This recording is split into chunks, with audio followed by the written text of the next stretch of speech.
Doutor Heleno, como é que o trabalhador consegue comprovar de fato a dispensa discriminatória? Boa pergunta, Alex Mateus.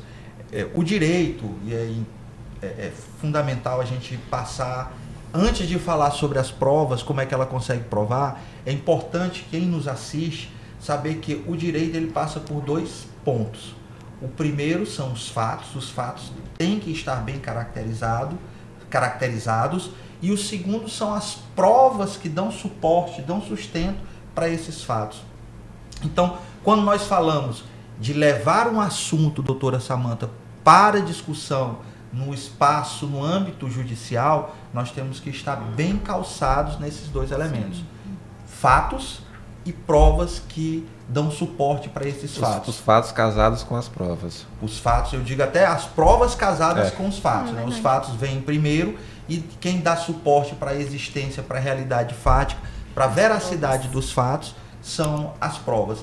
E o trabalhador ele tem também um leque amplo de meios para provar uma situação fática que gere uma conduta, um ato discriminatório do empregador. Primeiro exemplo que eu posso trazer, provas documentais.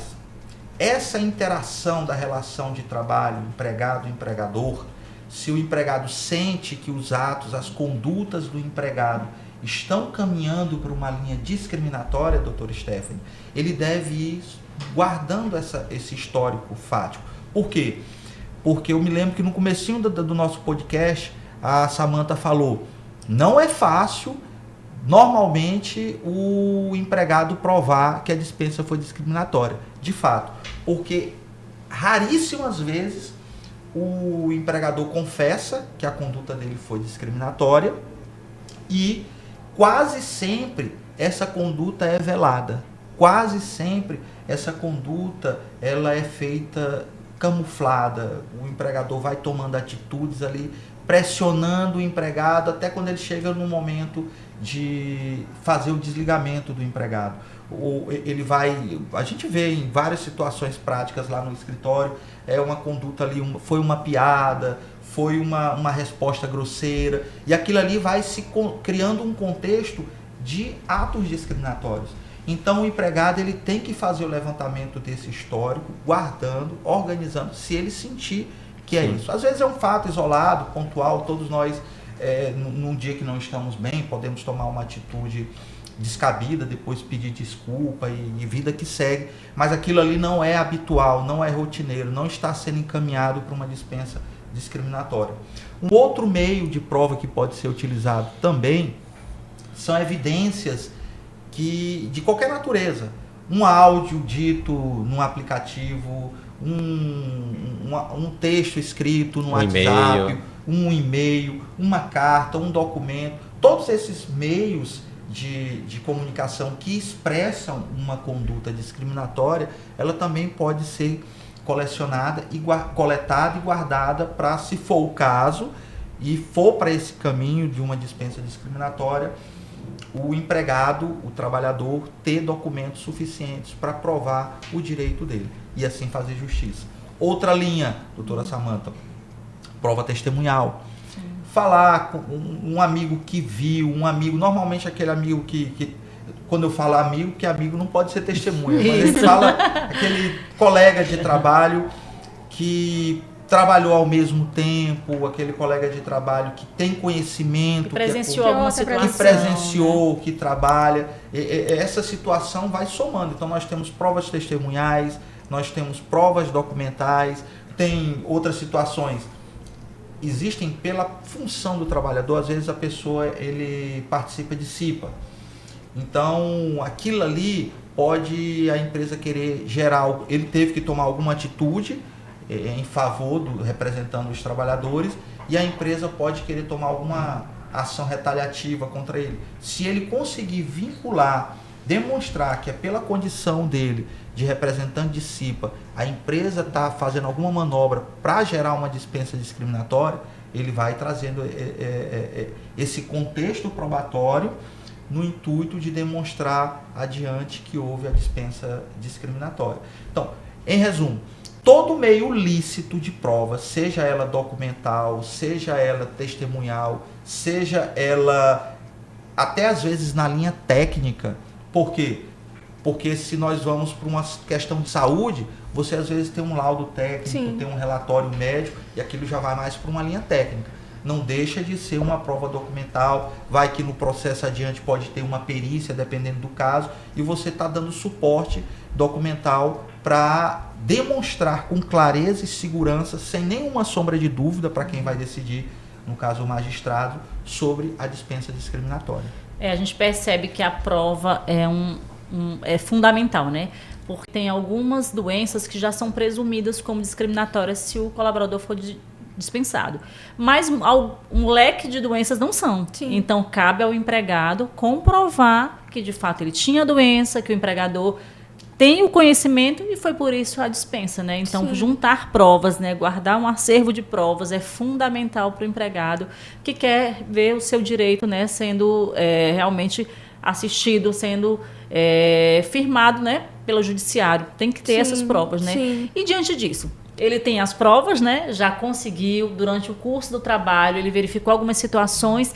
E o que ele vai fazer, doutora Stephanie? Com essas provas que ele já tem e com a situação que aconteceu, ele foi dispensado sem uma justa causa, de forma discriminatória. Como ele deve agir? Só rememorando que não é só em situação de doença, né? Tem questão de gênero, de religião, Sim. inclusive também ideologias políticas, que a gente está vivendo esse burburinho hoje em dia, raça, enfim, não é só... Grávidas. Exatamente, mulheres, né, também tem essas situações, então pontuando que não é apenas doenças, essas situações de cor, etnia que a gente já citou aqui, também podem ser consideradas dispensas discriminatórias. E aí traz tudo isso que você trouxe, doutor Heleno, o trabalhador, ele precisa ali também estar ligado, né, nos seus direitos e juntando o seu conjunto probatório, que são essas provas. E aqui cabe também a gente falar até daquele meme, né, excelência, eu tenho um prints, porque inclusive prints de conversas no grupo do WhatsApp também serve. Daí, você, com a sua pergunta, doutora Samantha, você é trabalhador que acredita que foi vítima de uma dispensa discriminatória, você deve procurar o profissional e especialista, que é o advogado, né? O advogado trabalhista deve procurar, e aí ele vai, inclusive, te orientar com relação a essas provas, como você pode estar fazendo, como você pode estar juntando esse conjunto probatório. E é importante pontuar que deve ser o advogado trabalhista, porque ele lida com isso no dia a dia. A gente conhece situações, como a gente já falou no início, o trabalhador pode chegar na gente e nem notar que passou por essa situação. E a gente, com a experiência, né, ali na área do trabalho, a gente já pontua que foi o trabalhador, ele teve uma discriminação e foi... consegue identificar. Exatamente, ele foi dispensado por conta daquela situação. Então, percebeu ali alguma situação incomodando, você acredita que foi vítima de algum preconceito de alguma forma, procure o advogado especialista e ele vai te orientar a juntar todo esse conjunto probatório e daí você vai ingressar na justiça em busca dos seus direitos, pleiteando os seus direitos.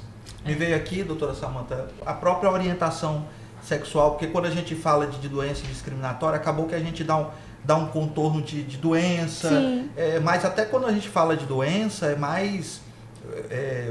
me veio aqui quando a gente toca naquela súmula do TST, que é a 443, que algumas doenças que são consideradas graves, elas já há uma presunção de que aquela dispensa foi discriminatória e o empregado basta demonstrar, sempre tem que passar pela linha da prova, demonstrar que a empresa já tinha um conhecimento prévio. E depois a empresa vai ter que demonstrar que, no intuito de impedir o direito do trabalhador, que aquela demissão não foi pela doença. E é nesses casos das doenças, né, presumidas, segundo a súmula, né, que podem ser presumidas, se torna até mais fácil para o empregado, né? Ele não precisa de tantas provas, mas a gente sabe que tem um leque de outras dispensas discriminatórias, que é como você está falando aí, que não é só doenças, né? E tem outras situações que podem ser vistas. E a regra geral no direito é, quem alega tem que provar. provar. Então vamos lá no exemplo, orientação sexual, empresa que é homofóbica, empresa que desrespeita a orientação sexual de gênero de um trabalhador.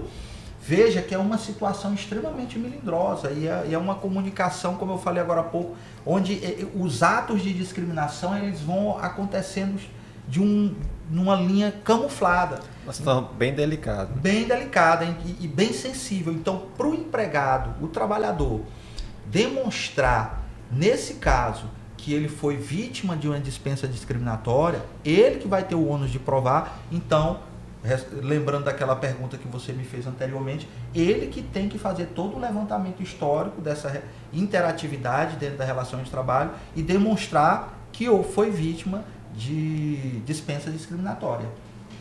E é por isso, doutora Stephanie, até em complemento também, a importância de uma consultoria jurídica especializada, no caso trabalhista, né? Tanto para a empresa, para orientar o que fazer ou não, quanto para o trabalhador, né? Quando for consultar, quando for buscar ajuda. Sim. Porque, como você bem disse, né? Às vezes o trabalhador pode estar buscando alguma outra situação e acaba se deparando com aquilo também. Eu fui vítima disso.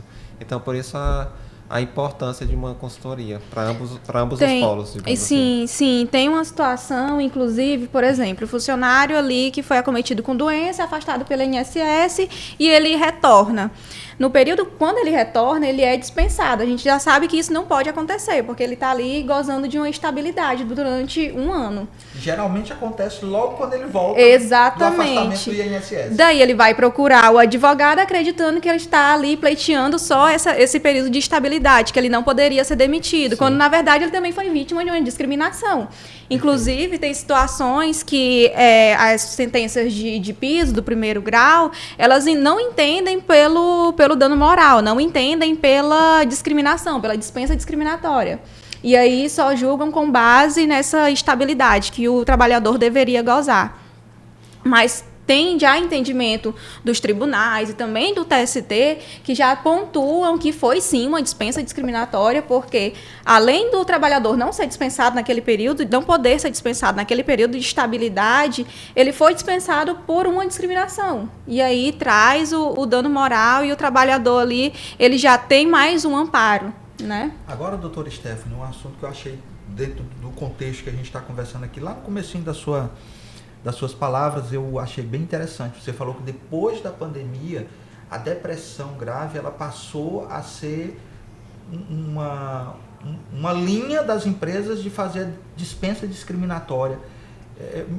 Você pode me falar um pouco mais? Tem um caso prático sobre isso? Eu achei bem interessante. Isso é uma realidade hoje tomada Sim. de ponta a ponta no nosso país. Sim, sim. Eu estava lendo alguns julgados, né, de TRT, não é daqui da nossa região, mas outros TRTs, e achei bem interessante justamente nesse caso. Porque o trabalhador ele sofria de uma depressão grave, a empresa ela era ciente, lembrando, cumpre ali a gente trazer, né, que o trabalhador ele não é obrigado a informar da doença. Não é verdade? Mas ali, quando a gente trata dessa situação, é importante que a empresa saiba, porque ali a gente vai estar provando que foi uma dispensa discriminatória. Inclusive, o meu patrão sabia disso, né? E aí, doutor Heleno, sobre a depressão grave, como a gente vem tratando, dando reflexos da pandemia, essa situação da depressão grave no trabalhador, ele tinha ali a empresa sabia, ele tinha ali todos os laudos médicos, a produtividade dele, claro que vai cair ali em alguns momentos, mas não são coisas pontuais, ele continuava batendo metas e tal, e aí ele foi dispensado depois que a empresa tomou conhecimento da doença, da enfermidade. Pleiteou na justiça de primeiro grau, não entendeu que que foi uma dispensa discriminatória pelas provas que a empresa juntou, mas aí no segundo grau foi reformado e ficou demonstrado que realmente foi uma dispensa discriminatória depois que a empresa tomou conhecimento da depressão grave do trabalhador. E um ponto prático, doutora Samantha, que eu acho que vale para somar com a sua palavra, é ter atenção na sutileza como o empregador às vezes faz essa demissão. A depressão grave, ela vai ter os altos e baixos. Então pode ter um momento que o trabalhador está bem, aí naquele momento a empresa vai e faz um atestado demissional ou faz um ocupacional e aproveita dentro do tempo. Parece como apto, está apto, e ela aproveita aquilo ali como um gancho para fazer uma demissão imotivada com ares de legalidade, quando no fundo nos bastidores, o pano de fundo que a gente fala é a dispensa discriminatória. Então, detalhes que só um advogado especialista em direito do trabalho vai conseguir identificar. Essa condução da empresa no sentido de pegar uma pessoa que, aparentemente, naquele momento está apto para o trabalho e ligar isso dando uma aspiração de legalidade para demitir o funcionário. E ainda nesse assunto, doutora Stephanie, quando você falou sobre o afastamento, que aí o funcionário quando volta tem dispensado, né? Nós podemos lembrar que existem 2 tipos de afastamento, que é com a doença ocupacional, que gera essa estabilidade que você falou, e você já comentou sobre o direito tanto da indenização pelos períodos de afastamento, né? E até uma reintegração, e da indenização por dano moral pela discriminação, correto? Exatamente. E tem os casos que não gera uma estabilidade, que o colaborador, porque ele tem uma doença comum, que não tem a ver com nada ocupacional, nada relacionado ao trabalho, mas ele também precisa se afastar. Uma cirurgia, teve alguma doença, né, fora, e aí ele volta. E aí esses casos são os principais que a gente verifica que há dispensa muitas vezes, porque ele não goza da estabilidade. Mas eu entendo, né, sobre a sua fala aqui, que aí ele pode pleitear não a reintegração em relação à estabilidade, nem a indenização da estabilidade, mas o dano moral se ele entender que foi discriminatório. Sim, exatamente. Porque ele não teria um direito, mas ele passa a ter o outro direito se entendeu que a dispensa dele foi em razão da doença que ele teve.